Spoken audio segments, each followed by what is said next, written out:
Et salut les passionnés, j'espère que vous allez bien. Aujourd'hui, vidéo sur les pochettes de protection manga. Je voulais faire cette vidéo depuis un petit moment maintenant. Je voulais la faire en fait pendant la période où j'ai arrêté YouTube. Et malheureusement, voilà, j'ai arrêté YouTube parce que je devais m'occuper de cette pièce. Donc bon, vous l'avez tous compris pour ceux qui me suivent depuis un petit moment. Donc voilà pourquoi elle arrive un petit peu plus tardivement que ce que je pensais. Donc désolé pour la personne qui m'a envoyé les pochettes en question, dont je vais vous parler juste après. Et c'est pour ça que j'en fais une vidéo dédiée parce qu'il le mérite, très clairement. Mais d'abord, je vais vous parler des pochettes de protection classiques. Je pense que c'est ça en fait dont vous attendez en fait en arrivant sur cette vidéo là. Mais il y a tellement de vidéos sur ce sujet là sur YouTube que je me suis dit que ça servait pas à grand chose. Parce que je pense que vous pensez, pochette de protection manga, vous pensez à ceci. Les pochettes que vous mettez autour de vos mangas tranquillement, ça les protège. J'en ai quelques-unes, effectivement. Alors, je m'en suis acheté une centaine, parce que les packs sont que par 100 à peu près. Ça coûte pas très cher, effectivement. Moi j'utilise pour mes parasites. J'en avais déjà parlé, mais les parasites, je les trouve quand même très fragiles. Je trouve que Parasite, c'est incroyable comme manga, entre parenthèses. Allez le lire. Et en fait, moi, je l'avais déjà un peu abîmé le 1. Juste en passant un doigt, ça l'a abîmé sur le côté. Je sais plus exactement où, si c'était devant ou derrière. Ça m'a saoulé directement. Pour moi, c'était un signal d'alarme. Donc j'ai été me commander des pochettes. J'ai protégé mes mangas. J'ai pas ressenti ce besoin sur d'autres mangas pour le moment. Mais vraiment, les pochettes très mates de Parasite, je les trouve beaucoup plus fragiles. Donc j'ai fait l'effort d'en mettre sur chacune, et là je me tourne par là parce qu'ils sont par là, sur chacun de mes Parasites, il y a une pochette de protection. Mais sur mes autres mangas, j'en ai jamais ressenti le besoin, la nécessité, parce que quand je les range, mes mangas, j'en prends toujours soin. Moi j'ai choisi en librairie, ils sont toujours nickel chrome. Quand je les range en Mangatech, ils sont nickel chrome. J'ai même pris le temps, pendant mon déménagement, de me faire des cartons tapissés de papier bulle. Et ensuite, je mettais des petites protections entre chaque pile de manga. Et je recouvrais de papier bulle à nouveau. Je peux vous dire que mes mangas, j'en prends vraiment soin. Donc voilà, tout ça pour vous dire que les pochettes de protection manga, oui, ça existe. Oui, je suis sûr que vous savez déjà que ça existe. Globalement, on utilise tous les mêmes lorsqu'on s'en sert. Chez différents fournisseurs, on cherche un peu là où on trouve. Moi, je sais même plus où je les avais eus, mais je les avais eus à ce moment-là. Donc voilà, il y a déjà plein de youtubeurs qui en parlent. Je vous laisse avec eux parce que voilà, il n'y a pas besoin d'en dire beaucoup plus sur ce sujet-là. Mais moi, je suis là pour vous parler de pochettes de protection plus différentes, on va dire, parce qu'elles ne servent pas à protéger vos mangas chez vous, mais quand vous sortez, en fait. Et c'est là où je trouve que la chose est beaucoup plus intéressante. Moi, lorsque je vais au travail, je mène très souvent, d'ailleurs quotidiennement, un manga avec moi, que j'ai besoin d'en lire, je prends dans ma PL le matin, je pars avec, sauf que c'était super chiant. Et je vous dis, j'enlève toujours les jaquettes, moi, mes jaquettes elles restent chez moi, je les emmène jamais parce que j'ai trop peur de les abîmer. Je range le tome dans un tote bag, j'enroule le tote bag, je le mets dans mon sac, et ensuite seulement, je vais au travail. Et je peux vous dire que c'est super long à faire tous les matins, et c'est pas non plus le truc le plus sécurisé du monde, hein. C'est un peu casse-gueule. Donc, j'avais un besoin sur ça. Et en fait, il y a Otakuland, je sais pas si vous les connaissez, peut-être pas justement, c'est un peu le but de la vidéo, c'est de vous les faire connaître, qui m'avait contacté en avril dernier, si je dis pas de bêtises, pour m'envoyer leur pochette à eux. Et du coup, j'ai été me renseigner sur le produit, un petit peu avant, en amont, pour voir ce que c'était, est-ce que je suis prêt à recevoir quelque chose où je vais devoir en parler. C'est pas forcément une obligation, c'est-à-dire que je le reçois, je lui dois rien, on signe rien, si je veux pas en parler, ça passe à la trappe, mais il m'avait demandé d'en parler, en bien ou en mal, c'est ça où c'est plutôt bien, c'est que je dis absolument ce que je veux sur les pochettes, donc j'ai aucun truc de maréténiste au-dessus de moi qui va me dit que c'est absolument génialissime. Non, pas du tout. Je dis ce que je veux, si c'est nul, c'est bien, c'est bien. Donc ça, c'est très très cool, donc merci à eux. Et surtout, merci à eux de pas m'avoir mis de pression sur le fait que voilà, j'avais arrêté YouTube, donc beaucoup de retard sur la vidéo lorsque j'aurais voulu le faire en tout cas, donc c'est pas très cool pour eux, donc ça pour le coup je m'en excuse, c'est pas très pro. Après bon, voilà, je suis pas pro non plus du tout, mais quand même, moi ça me dérange, donc voilà, je préfère le dire. Bref, du coup, des pochettes de transport. Et c'est ça que je trouve vraiment très cool, parce que voilà, comme je vous disais, ça répond à un besoin que j'avais vraiment. Et en fait, quand j'ai été voir leurs produits, en fait, c'est fait en partenariat, parce que Otakuland, en fait, vous fait des box avec des mangas, des goodies, et aussi propose des pochettes de protection qui sont en partenariat avec un créateur ou une créatrice, je sais plus. Et du coup, c'est des designs, des couleurs spécifiques pour Otakuland, avec, vous pouvez rajouter une personnalisation de pseudo. Donc, du coup, je vais vous montrer une pochette tout de suite. Voilà, par exemple, une pochette. très cool. Je la montre complètement en random en plus, c'est génial, j'aurais pu vous faire une annonce genre... Mais non, pas du tout. Donc voilà, les fameuses pochettes de protection. Donc en fait, vous avez un tissu complet et vous mettez votre manga dedans. Et ensuite, vous mettez cette pochette dans votre sac. Et vous partez au boulot, à l'école, chez un pote. On s'en fiche et ça marche super bien. Donc comment ça se présente? En fait, vous avez du coup une petite ficelle autour d'un petit bouton. Vous enlevez ça. Vous avez ensuite de la place pour mettre un manga, et je vais vous en parler après, vous pouvez même faire mieux que ça, j'ai hacké le truc en fait, c'est pour mettre un manga, mais en fait non. Et devant vous avez un petit bouton poussoir que vous pouvez ouvrir, fermer. Alors personnellement il est toujours fermé, mais en fait il est assez pratique parce que ça vous permet en fait de ranger un petit marque-page. C'est toujours pratique en fait de pouvoir ranger un petit marque-page devant, parce que si vous récupérez, par exemple, imaginons, j'ai un manga à aller chercher, moi je vais au bazar, comme d'hab, hein, je vais au bazar de Bizarre, j'achète un manga, juste un, bon bah j'ai ma pochette avec moi, je le glisse dedans, ah il y avait un goodies avec, souvent ça passe dedans, c'est un petit marque-page, c'est un petit sticker, c'est petit machin, hop, je le mets là-dedans, je suis tranquille, je mets ça dans mon sac, je suis trop content, je rentre chez moi, c'est nickel chrome, c'est neuf, il n'y a aucun problème avec. Ouais, cool, encore des trucs pour les formats simples, génial, sauf qu'aujourd'hui le grand format, bah, c'est devenu une normalité. Mais ça tombe bien, voilà. Comment je mets en avant les trucs, moi c'est n'importe quoi. Donc du coup voilà, grand format, pareil, vous avez largement de quoi faire. Donc là, c'est pas en tissu, c'est en faux cuir. Donc la pochette de protection me semble est un peu plus chère, je vous en parle juste après. Mais voilà, c'est tout aussi utile. Alors en vrai, par contre, je m'en sers beaucoup moins. Là pour le coup, j'ai un peu moins de recul sur cette pochette parce que je m'en sers peut-être une fois par mois, donc je m'en suis servi du coup, on va dire 8 fois. Voilà. Et l'autre, par contre, vraiment, je la traballe au moins 2 fois par semaine. Facile, vraiment facile. Donc vous avez 2 pochettes, donc l'une, je le sais, est à 19,90€, celle-ci, et l'autre est plus chère, mais je ne sais plus de combien, mais moins de 25 il me semble. Voilà. Mais je vérifierai, je vous mettrai le prix du coup à ce moment-là. Alors, là je vous parle du prix, parce que dans un premier temps, pour moi, je me suis dit directement ça va être le point négatif. Et, avec le recul, je sais plus trop. Et là, à vous de me le dire, à la limite, dans les commentaires.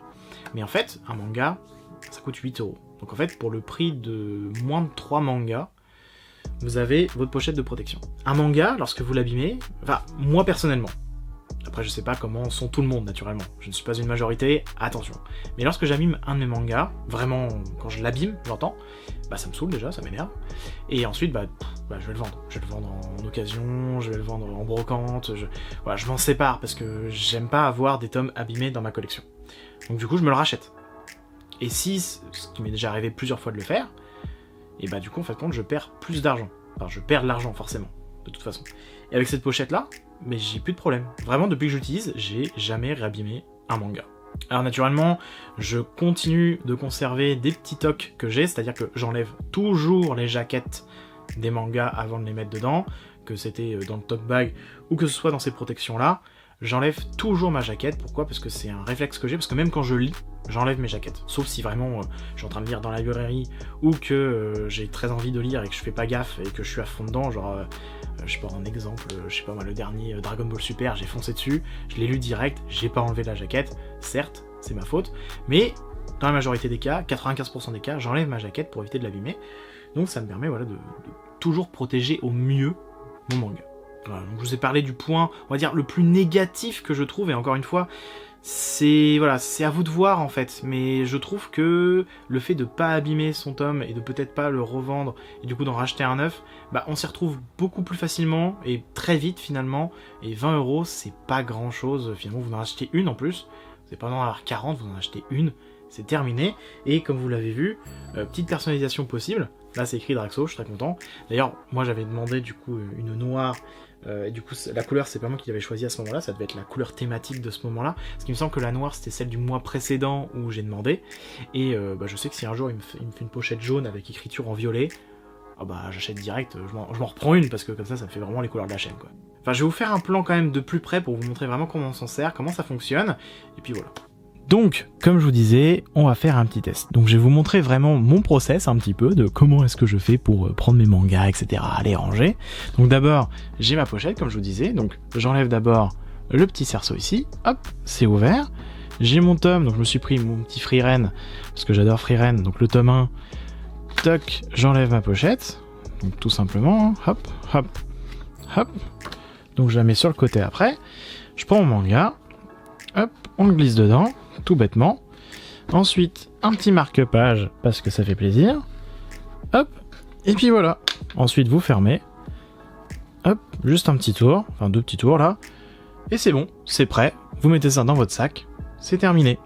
Alors, là, je vous ai montré pour un tome. Et comme je vous disais, la petite surprise qui fait plaisir, c'est que en fait, et ça c'est cool, hop, petite triche, hop, un tome 2. Mais, voyons monsieur Draxo, vous n'avez qu'une seule pochette. Alors c'est vrai, normalement c'est pour une seule pochette. Sauf que, si je prends un deuxième tome, alors faut sortir un peu le deuxième, hop là, parce que comme ça sinon on les abîme, ça sert à rien. Toc, vous mettez votre deuxième tome, et voilà. Toc, vous prenez votre temps, vous laissez glisser ça, vous mettez comme ça, hop, ça rentre tout seul, vous glissez un peu, et c'est bon. Toc, et vous fermez. Toujours pareil. Donc la pochette est un peu plus grosse, certes, mais c'est toujours protégé, c'est toujours... ça ne sortira pas, ça ne sera pas abîmé, ce n'est pas possible. Donc bah écoutez, c'est juste parfait. Et là, vous pouvez vous faire plaisir aussi. J'enlève les 2 tomes, attention, donc toujours pareil, hop, on tire un petit peu. Donc ce que vous pouvez faire aussi c'est ça, hein. Hop là, et c'est bon, donc les tomes sont nickel chrome, hein, de toute façon.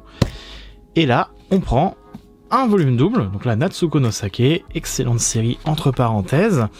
Hop, vous l'enlevez, et là, hop la petite coupure parce que je me suis galéré, donc comme je vous disais, un tome double, ok, certes, ça va être un peu plus galère, parce que vous voyez, il est un peu plus gros, mais regardez, vous prenez votre temps, vous mettez tranquillement les coins, donc ça prend un tout petit peu plus de temps que juste glisser un tome, hein, c'est sûr, ça demande un peu plus de taf, mais vous le prenez, vous faites ça, vous le laissez tomber ensuite tranquillement, hop, vous faites les petits à-coups, et puis c'est bon. Alors forcément je vais l'avoir mal pris, et il va pas être droit, parce que sinon c'est pas drôle, hein, faut forcément se rater en vidéo, et ensuite vous faites comme ça, et hop, c'est tombé, toujours pareil, le petit tour, le petit pochette manga, hop, qui sert à mettre aussi des volumes doubles. Alors généralement ça fonctionne, hein, du coup, et puis bah après vous sortez votre tome, hein, toujours pareil, hein. Donc bon, après vous pouvez le faire glisser comme ça, c'est tout de suite beaucoup plus simple, et puis bah c'est pareil, hein, de toute façon vous voyez, hein, le tome, je l'ai fait avec les derniers Nakutsuko, quand ils étaient sortis, je n'ai pas eu de problème.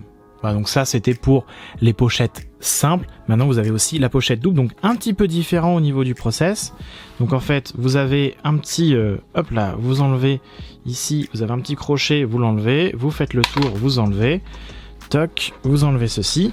Donc en fait vous avez déjà un petit marque-page, mais je suis pas trop fan de ça personnellement. Donc en fait vous avez aussi un petit emplacement ici. Donc petit marque-page ici. Là, comme d'habitude, comme je vous disais, vous enlevez, hop là, la jaquette. Donc là j'ai pris Yawara, un premier manga vraiment seul de Naoki Urasawa. Vous savez que je l'aime beaucoup. Ensuite, comment vous faites? Bah, vous prenez le côté droit d'abord, vous allez ici, toc, vous enfoncez jusqu'au bout, toc, et ensuite vous faites ceci de l'autre côté, bim, hop, c'est fermé. Vous refoncez un petit peu sur de votre droite vers votre gauche pour vraiment que ça prenne le pli. Vous faites ça, vous faites le tour, et c'est bon. Hop là, forcément, si je rate mon tour, ça va pas le faire. Donc voilà, et ensuite vous accrochez le petit crochet là où vous pouvez.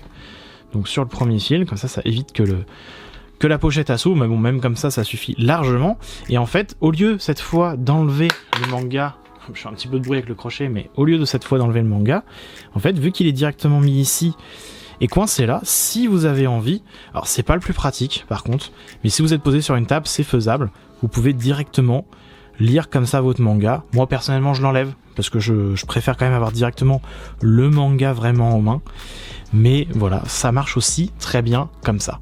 Donc voilà, donc 2 pochettes pour 2 utilisations totalement différentes, hein, du petit format, du grand format. Je sais pas ce que vous en pensez, vous, moi je trouve ça nickel. Donc je me sers énormément du petit format, beaucoup moins du grand. Je me suis toujours dit, je l'ai toujours pas fait, mais en fait, vous voyez, c'est un peu galère parce que c'est très très long comme fil. En vrai, vous pouvez le couper en 2, hein, facilement. Je veux dire, c'est juste une matière, voilà, vous le coupez juste. Et je pense que ça suffit en fait, parce que là, ça, vous pouvez le déplacer un peu normalement. Et ouais, non, c'est beaucoup trop grand. C'est juste ça, c'est un point négatif, c'est beaucoup trop grand. Vous devez faire 3 tours, alors que ça, c'est beaucoup plus pratique, hein. Vous faites juste un tour, ça suffit. Après, vous mettez, en fait, moi, ce que je fais, c'est que je mets la petite ficelle là-dedans, et il n'y a plus de problème. Voilà, la vidéo est terminée, j'espère que vous aura plu. En tout cas, c'est le cas, n'hésitez pas à laisser un petit commentaire, likez, partagez, abonnez-vous. Bonne lecture à vous, je vous dis à bientôt. Salut!